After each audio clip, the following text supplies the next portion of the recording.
Okay, so now we're going to do the hands. Now the hands are a little bit different because if I just connect this to this, let's say I go to my IK, so I have my left arm IK, and then I'm going to select, actually the other way, select the box, then the left arm IK, and I'm just going to do a parent constraint.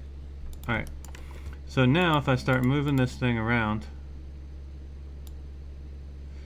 I get, whoops, I guess I wasn't paying attention. See, that's what happens. Alright, so I'm going to select that now. Now I'm going to select the left arm IK. For some reason I selected the right arm. And I'm going to add the constraint. And then I'm going to select this box. And I'm going to start moving it. So you see that it's moving this way. But notice how it kind of moves away from the box. The hand is moving away from the box. Part of it is that it needs to control it in two different ways. We don't actually want the hand. All we wanted was this sort of wrist to move. You know, your hand can stay in one position while you move your wrist around. It doesn't always point in the direction that your forearm is going. So that kind of throws that off. So what we're going to do instead is we have to add two different types of constraints. Hopefully I undid enough. All right, let's see. Let me move that. Yeah, okay. So what we have to do instead is we can't use a parent constraint because it causes that sort of issue. So we want to do a parent constraint to our IK. It's actually a point constraint, not a parent constraint, which is only going to control translation. So up, down, left, right, no rotation or anything. So I'm going to select it, the box first. Then I'm going to hold control, and I'm going to make sure I grab the left arm IK. And I'm going to go up to constrain, and you see we have a point constraint, a parent constraint, and an orient constraint. The point constraint is what we want. I'm going to select this, and I'm going to click edit and reset settings. And in this case, we want to maintain, I think we do want to maintain the offset, and then animation layer, set layer to override, constraint axes all. Okay, so we're going to click add. All right. So now, when I move this around, see it's getting this weird kind of jumping around, but we'll fix that in a second.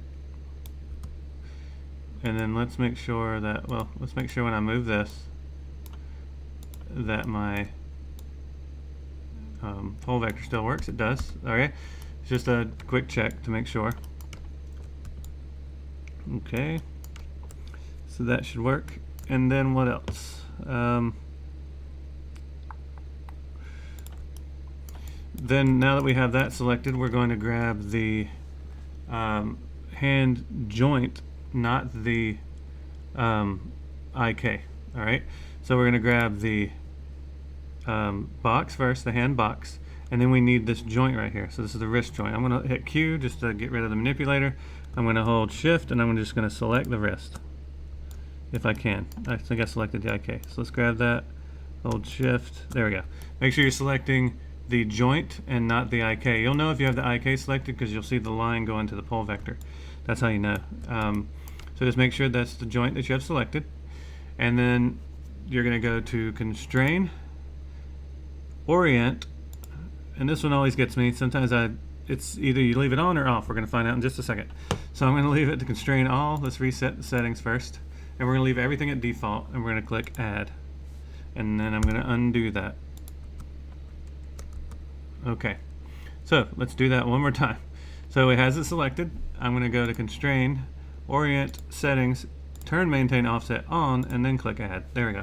I couldn't remember if it was on or off. I always mix them up because it depends on which type of IK that you're using. So let's see how this works. So now when I move this box around, you see the hand still points in the direction of the box, and then I can rotate the box separately, which is kind of what I needed to do. So now, once again, since I've moved the box a few times, I can actually come over here and reset all these values to 0, and the hand snaps right back to where it was. So let's go ahead and do it to the other hand. So we're going to start with this, grab the right arm IK, then we're going to go to constrain, point constraint. We already know that the settings are right. And then we're going to select the box again, but this time we're going to select the